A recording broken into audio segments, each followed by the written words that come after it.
उस भारतीय पायलट की वीरता शब्दों से परी थी। वो अकेला था, निहत्था सा लग रहा था, लेकिन फिर भी उसने हमारे पूरे फॉर्मेशन को नाको चने चबवा दिए। वो अंत तक लड़ा, बिना डरे, बिना रुके, और इसीलिए मैं उस शूरवीर को सलाम करता हूं। ये शब्द उस पाकिस्तानी पायलट सलीम बेग मिर्जा के हैं जिसने साल 1971 के युद्ध में भारतीय पायलट के विमान को गिराया था। युद्ध के इतिहास में ऐसा बहुत कम होता है जब जीतने वाला हारने वाले के सामने नतमस्तक हो जाए। लेकिन 14 दिसंबर साल 1971 की उस सुबह श्रीनगर के आसमान में कुछ ऐसा हुआ था जिसने नफरत की दीवारों को गिराकर सिर्फ वीरता को सम्मान देने पर मजबूर कर दिया। आप सोचिए क्या मंजर रहा होगा जब आसमान में मौत बनकर आए 6 अत्याधुनिक पाकिस्तानी जहाज एक अकेले भारतीय शेर का शिकार नहीं कर पा रहे थे, बल्कि खुद शिकार बनने के डर से कांप रहे थे। यह कहानी भारतीय वायुसेना के पहले और अब तक के एकमात्र परमवीर चक्र विजेता फ्लाइंग ऑफिसर निर्मल जीत सिंह सेखो साहब की है।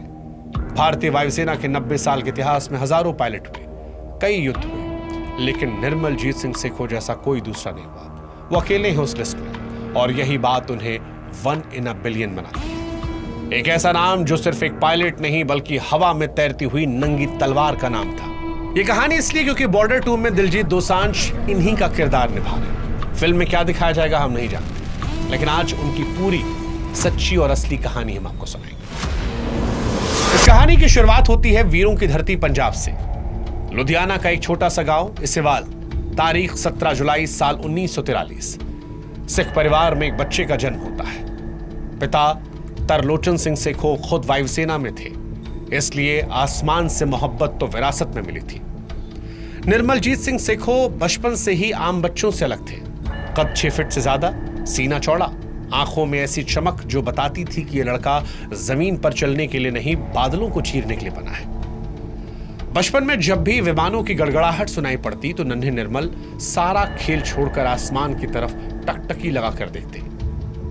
शायद उन्हें पता चल चुका था कि उनकी नियति उस नीले आसमान में लिखी जा चुकी है। लेकिन इस कहानी का सबसे भावुक पहलू उनका परिवार और उनकी नई नवेली शादी। युद्ध शुरू होने से कुछ महीने पहले ही निर्मल की शादी मंजीत कौर से हुई थी। घर में खुशियों का माहौल था। मंजीत कौर के हाथों की मेहंदी का रंग अभी फीका भी नहीं पड़ा था। घर की दीवारें अभी भी शादी के गीतों से गूंज रही थी। एक फौजी की जिंदगी में खुशियां अक्सर छोटी होती हैं क्योंकि फर्ज का बुलावा कभी भी आ सकता है, और वही हुआ। जब युद्ध का बुलावा आया तो एक नई नवेली दुल्हन की आंखों में आंसू थे और दिल में एक डर। जाते वक्त आंगन में खड़े होकर निर्मल ने अपनी पत्नी की आंखों में देखा और एक वादा किया, मैं वापस आऊंगा, तुम फिक्र मत करना। एक पायलट का असली घर आसमान होता है, लेकिन उसका दिल हमेशा अपने घर में होता है। किसको पता था कि वो 26 साल का नौजवान वादा तो निभाएगा, लेकिन एक अलग अंदाज में।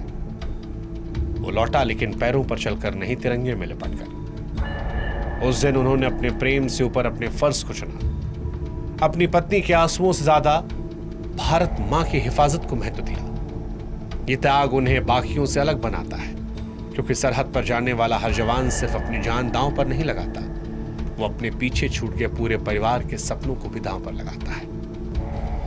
साल 1971 भारत और पाकिस्तान के बीच युद्ध अपने चरम पर था। बांग्लादेश में भारतीय सेना ढाका की तरफ बढ़ रही थी। पाकिस्तान हार रहा था। हार की बौखलाहट और शर्मिंदगी को छिपाने के लिए पाकिस्तान ने पश्चिमी मोर्चे पर, खासतौर पर कश्मीर पर अपनी पूरी ताकत झोंक दी थी। उनका मकसद एक था, श्रीनगर एयरबेस को किसी भी कीमत पर तबाह करना। श्रीनगर एयरबेस कश्मीर की लाइफलाइन थी। अगर श्रीनगर का रनवे टूट जाता तो भारतीय सेना को कश्मीर में रसद और मदद पहुंचाना नामुमकिन हो जाता। कश्मीर का संपर्क बाकी भारत से टूट जाता। पाकिस्तान इस बात को बखूबी जानता था, इसीलिए अपने सबसे बेहतरीन विमानों और पायलटों को इस काम के लिए चुना। तारीख थी 14 दिसंबर साल 1971। जगह श्रीनगर एयरबेस, कश्मीर। सुबह के 8 बज रहे थे। कश्मीर की वादियों में कड़ाके की ठंड थी। तापमान जमा देने वाला था। पूरा एयरबेस घने कोहरे और धुंध की चादर में लिपटा था। विजिबिलिटी इतनी कम थी कि रनवे का दूसरा छोर देखना मुश्किल था। आम दिनों में ऐसे मौसम में विमान उड़ाना सख्त मना होता है। इसे नो फ्लाई जोन जैसा माना जाता है, क्योंकि पायलट को दिखाई नहीं पड़ता। एयरबेस पर भी खामोशी थी। जिसे सिर्फ ठंडी हवाओं की साएं साएं काट रही थी। लेकिन यह खामोशी किसी बड़े तूफान से पहले की शांति थी। फ्लाइंग ऑफिसर निर्मलजीत सिंह सेखो और उनके साथी पायलट लेफ्टिनेंट घुम्मन ORP पर ड्यूटी पर थे। इसका मतलब था कि विमान के लिए पूरी तरह तैयार थे और सायरन बजते ही सिर्फ 2 मिनट के अंदर उनका विमान आसमान में होता। वे कॉकपिट में बैठे थे, इंजन गर्म था, हाथ थ्रॉटल पर जमे थे, सर्दी इतनी थी कि दस्तानों के अंदर भी उंगलियां सुन्न हो रही। और तभी 8:02 पर एयरबेस के रडार पर कुछ लाल निशान दिखाई पड़े। खतरे की घंटी बज उठी थी। एयर डिफेंस कंट्रोलर की आवाज रेडियो पर गूंजी, दुश्मन के जहाज आ रहे हैं, उड़ान भरो। ये कोई मामूली हमला नहीं था।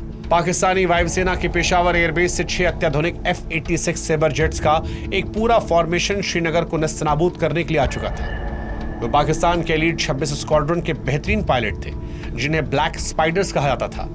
वे पूरी तैयारी से आए थे। उनका मकसद सिर्फ रनवे को तोड़ना नहीं, भारतीय वायुसेना के मनोबल को तोड़ना था। इससे पहले कि सेखो और घुम्मन टेक ऑफ कर पाते, पाकिस्तानी जहाजों ने बमबारी कर दी। धड़ाम धड़ाम धड़ाम। श्रीनगर एयरबेस धमाकों से गूंज उठा। रनवे पर बम गिर रहे थे। धुएं और धूल का एक विशाल गुबार आसमान में उड़ गया। बमों के धमाकों ने रनवे पर गहरे गड्ढे कर दिए। यहां हमें इस लड़ाई में कंपैरिजन को समझना होगा। यह लड़ाई बराबरी की नहीं थी। इसे डेविड बनाम गोलियत की लड़ाई कहना गलत नहीं होगा। पाकिस्तानी विमान F-86 सेबर एक हाथी जैसा विमान था, बड़ा, ताकतवर, अमेरिकी टेक्निक से बना हुआ, ढेर सारे गोला बारूद से लैस।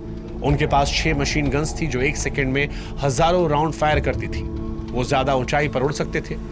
दूसरी तरफ सेखो का विमान फॉलैंड नैट एक मच्छर जैसा था, छोटा, हल्का, सीमित हथियारों वाला। तकनीकी रूप से एक नैट विमान का 6 सेबर जेट से लड़ना आत्महत्या थी। एक सामान्य स्थिति में ATC किसी भी पायलट को रुकने का आदेश देती। ऐसे वक्त में जब रनवे पर बम गिर रहे हों, हवा में दुश्मन के जहाज मंडरा रहे हों, टेक ऑफ करना सीधे मौत के मुंह में कूदना था। इसे विमान की भाषा में सिटिंग डक सिचुएशन कहते हैं, यानी आप बैठे हुए बतख की तरह हैं जिसे शिकारी आसानी से मार सकता है। लेकिन निर्मलजीत सिंह सेखो सामान्य नहीं थे। उन्होंने देखा कि अगर वो अभी नहीं उड़े तो रनवे तबाह हो जाएगा। उन्होंने मौत के गणित तो खारिज कर दिया। सेखो ने रेडियो पर चिल्लाया, मैं टेक ऑफ कर रहा हूं। उनके साथी घुम्मन का विमान पहले रनवे पर आया। धूल और धुएं के बीच घुम्मन ने उड़ान भरी। उसके 10 सेकंड बाद सेखो ने अपने नैट विमान का इंजन फुल पावर पर डाला। बमों के धमाकों के बीच धुएं के बादलों को चीरते हुए वो छोटा सा विमान आसमान में उठा। देखने वालों के रोंगटे खड़े करने वाला सीन था। बम फट रहे थे, छर्रे उड़ रहे थे उस बीच, और उनके बीच भारत का ये बाज आसमान की तरफ लपक पड़ा। लेकिन जैसे हवा में पहुंचे, किस्मत ने एक और खेल खेला। खराब मौसम और धुएं की वजह से फ्लाइट लेफ्टिनेंट घुम्मन सेखो से बिछड़ गए। उनका रेडियो संपर्क टूट गया। अब आसमान में समीकरण डराने वाले थे। उधर पाकिस्तान के 6 खुखार सेबर जेट्स, नीचे अकेला भारतीय नेट विमान जिसे उड़ा रहा था एक 26 साल का शेर। अब लड़ाई 1 वर्सेस 6 की थी। तकनीकी रूप से एक पायलट को ऐसे समय में अपनी जान बचानी चाहिए, उसे बादलों में छिप जाना चाहिए या बेस की सुरक्षा में लौटना चाहिए। लेकिन सेखो तो लुधियाना के शेर थे, छिपना उनके खून में नहीं था। उन्होंने जो किया वो पाकिस्तानी पायलट्स के होश उड़ाने वाला था। भागने के बजाय सेखो ने अपने छोटे से नेट विमान को सीधा यूटर्न किया और दुश्मन के फॉर्मेशन के ठीक बीच में घुसा दिया। ये वैसा ही था जैसे भेड़ियों के झुंड पर एक अकेली चिड़िया हमला कर दे। लेकिन ये चिड़िया नहीं थी, ये एक उड़ती हुई गोली थी जो श्रीनगर के लोग जो डर के मारे छिपे थे, धमाकों की आवाज सुनकर छतों पर आए थे, वो आसमान में देख रहे थे, उनके लिए फिल्म से कम नहीं था। एक अकेला जहाज 6 दुश्मन जहाजों को नचा रहा था। सेखो का नेट विमान बहुत छोटा था, जिसका फायदा उठाते हुए वे हवा में ऐसे करतब दिखा रहे थे जो ग्रेविटी के नियमों को चुनौती दे रहे थे। कभी वो सीधा ऊपर जाते, कभी गोता लगाते, कभी बैरल रोल करते। नेट विमान को सेबर स्लियर कहा जाता था और उस दिन सेखो ने साबित कर दिया था कि क्यों। पाकिस्तानी पायलट सलीम बेग मिर्जा जो इस फॉर्मेशन को लीड कर रहे थे वो हैरान हो गए। उन्हें लगा कि ये एक आसान मिशन होगा, बम गिराओ वापस आओ, लेकिन अब उन्हें अपनी जान बचानी भारी पड़ रही थी। सेखो ने अपनी नजर एक पाकिस्तानी सेबर जेट पर जमा ली, अपने विमान को उसके ठीक पीछे लगाया। पाकिस्तानी पायलट ने बचने की बहुत कोशिश की, दाएं बाएं मुड़ा, लेकिन सेखो ने पीछा नहीं छोड़ा। जैसे ही सेखो को लॉक मिला, अपनी 30 mm कैनन का ट्रिगर दबा दिया। आसमान में एक आग का गोला दिखा। एक पाकिस्तानी सेबर जेट धुआं छोड़ता हुआ नीचे पहाड़ियों की तरफ गिरा। स्कोर भारत 1 पाकिस्तान 0। लेकिन जश्न मनाने का वक्त नहीं था, अभी 5 और दुश्मन बाकी थे। अपने साथी को गिरता देख पाकिस्तानी पायलट्स बौखला गए। रेडियो पर चिल्लाया, उसे पकड़ो और मारो, गेट हिम। उन्होंने सेखो को चारों तरफ से घेर लिया। ये डेथ ट्रैप था। गोलियां सेखों के विमान के पास से सनसनाती हुई निकल रही थी, लेकिन सेखों का हौसला देखिए। फिर एक अविश्वसनीय टर्न लिया और दूसरे सेबर जेट के पीछे लग गए। पाकिस्तानी पायलटों को विश्वास नहीं हो रहा था कि अकेला आदमी ना तो भाग रहा है ना मर रहा है। सेखों ने दूसरे विमान पर सटीक निशाना लगाया। उस विमान से भी काला धुआं निकलने लगा। वो लड़ाई के मैदान से हटा। स्कोर 2-0। ये डॉग फाइट थी जो अब नीचे आ गई थी। जहाज पेड़ों की ऊंचाई पर लड़ रहे थे। जमीन पर खड़े लोग साफ साफ देख रहे थे कैसे एक भारतीय शेर दुश्मन को खदेड़ रहा है। लड़ाई के सबसे गहन पलों में श्रीनगर एटीसी ने सेखों संपर्क किया। रडार पर दिख रहा था सेखों बुरी तरह घिरे। कंट्रोलर ने पूछा, रेड 1 क्या स्थिति है, क्या तुम वापस आना चाहते हो? उस वक्त मौत को सामने देखकर भी निर्मलजीत सिंह सेखों की आवाज में जरा भी कंपन नहीं हुई। उनकी आवाज में एक शिकारी का उत्साह था। जो जवाब दिया वो भारतीय सैन्य इतिहास के सुनहरे पन्नों में दर्ज हो गया। कहा कि मुझे लगता है मैं एक और को मारने वाला हूं, मुझे मजा आ रहा है। सोचिए उस जिगर को, मौत सिर पर नाच रही थी और वो कह रहा है कि मजा आ रहा है। ये वो चढ़ती कला की भावना थी जो गुरु गोविंद सिंह जी ने सिखों को दी थी। 1.25 लाख से एक लड़ा। आज सिखों वाकई में 1.25 लाख से अकेले लड़ रहे थे। हाँ, दुश्मन के पूरे स्क्वाड्रन से लड़ रहे थे। संख्या बल एक कड़वी हकीकत है। सिखों चाहे जितने बेहतरीन पायलट क्यों ना हो, एक बनाम 4 की लड़ाई को नहीं जीता जा सकता था। उनका विमान लगातार कलाबाजियां खाने की वजह से धीमा पड़ गया था। उनके हथियार खत्म हो रहे थे। तभी पाकिस्तानी पायलट सलीम बेग मिर्जा ने मौका ताड़ा। सेखों एक और विमान का पीछा कर रहे थे। सलीम बेग उनके पीछे आ गए और मिर्जा ने अपनी मशीन गन से पूरा बस सेखों के नेट पर खाली कर दिया। सैकड़ों गोलियां सेखों के नन्हे विमान को छलनी कर गई। विमान का कंट्रोल सिस्टम फेल हो गया। कॉकपिट में धुआं भर गया। आग की लपटें निकलने लगी। सेखों ने आखिरी बार रेडियो पर कहा, मुझे गोली लगी है, मैं इजेक्ट करने की कोशिश कर रहा हूं। अपने विमान को सीधा करने की कोशिश की ताकि इजेक्ट कर सके, पैराशूट से कूद सके। उन्होंने कैनोपी उड़ाई, लेकिन बदकिस्मती से विमान जमीन के बहुत करीब था, उल्टा हो चुका था। ग्रेविटी और कम ऊंचाई ने मौका नहीं दिया। उनका विमान बडगाम के पास एक खाई में गिरा। धमाका हुआ और सब शांत हो गया। श्रीनगर की वादियों में सन्नाटा छा गया था। वो तूफान थम गया था। भारत का वो बाज, वो फ्लाइंग ऑफिसर, 26 साल का नौजवान हमेशा के लिए अनंत आकाश में विलीन हो गया। अब शायद आप सोच रहे हो कि सेखों साहब तो शहीद हो गए, तो शायद पाकिस्तान की जीत हुई होगी। नहीं, बिल्कुल भी नहीं। सेखों का बलिदान व्यर्थ नहीं गया। उनकी इस बहादुरी की वजह से पाकिस्तानी विमानों को अपना मिशन अधूरा छोड़ना पड़ा। वे अपने बम रनवे पर सटीक जगह पर नहीं गिरा पाए क्योंकि सेखों ने इंगेज कर रखा था, उल्टाए रखा था। रनवे सुरक्षित बचा, श्रीनगर बच गया। डरे हुए पाकिस्तानी विमान अपने साथियों को खोने के बाद उल्टे पांव पाकिस्तान भागे। एक अकेला शेर 6 भेड़ियों पर भारी पड़ा। 1972 में परमवीर चक्र विजेताओं की सूची आई तो उसमें एक नाम भारतीय वायुसेना का भी था, निर्मलजीत सिंह सेखों।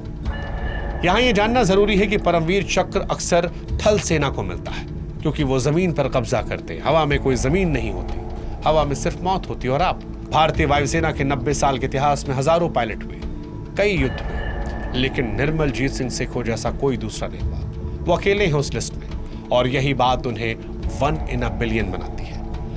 आज लुधियाना में उनकी एक प्रतिमा है जिसमें वो आसमान की तरफ देख रहे हैं। उनका नेट विमान कई म्यूजियम की शान है, लेकिन उनकी असली विरासत वो शब्द हैं जो दुश्मन ने कहे। पाकिस्तानी पायलट सलीम बेग मिर्जा ने बाद में एक आर्टिकल लिखा जिसका टाइटल था द लास्ट बैटल ऑफ सबरिस्लिया। उसमें लिखा कि सेखों के उड़ान कौशल ने उन्हें पसीने ला दिए थे। दुश्मन द्वारा दी गई ये गवाही साबित करती है कि सिखों सिर्फ भारत के नहीं बल्कि युद्ध के इतिहास के महानतम योद्धाओं में से एक थे। और आज हम उस दौर में जी रहे हैं जहां हम असली हीरोज को भूल गए। हम काल्पनिक हीरोज की फिल्में देखते हैं, लेकिन हमारे बीच ऐसे असली नायक थे जिन्होंने हकीकत में आसमान में आग से खेला था। लेकिन सिनेमा एक माध्यम है जो इतिहास को जिंदा करता है। अब जो खबर है कि बॉर्डर 2 में दिलजीत जो पंजाब की मिट्टी से आते हैं, पंजाब के सबसे बड़े नायक निर्मलजीत सिंह सेखों के किरदार को निभा रहे हैं, पंजाब की शान को फिर से जिंदा कर रहे हैं, तो फिर यह कहानी बताना जरूरी था, इतिहास का पुनर्जन्म करना जरूरी था। उम्मीद करते इस कहानी के जरिए अगली पीढ़ी समझ पाई होगी कौन थे निर्मलजीत सिंह सेखों साहब। उनकी कहानी हमें सिखाती है कि बात यह नहीं है कि दुश्मन कितने हैं, बात यह है कि जिगरा कितना बड़ा है, हौसला कितना बड़ा है, देश के प्रति समर्पण कितना बड़ा है।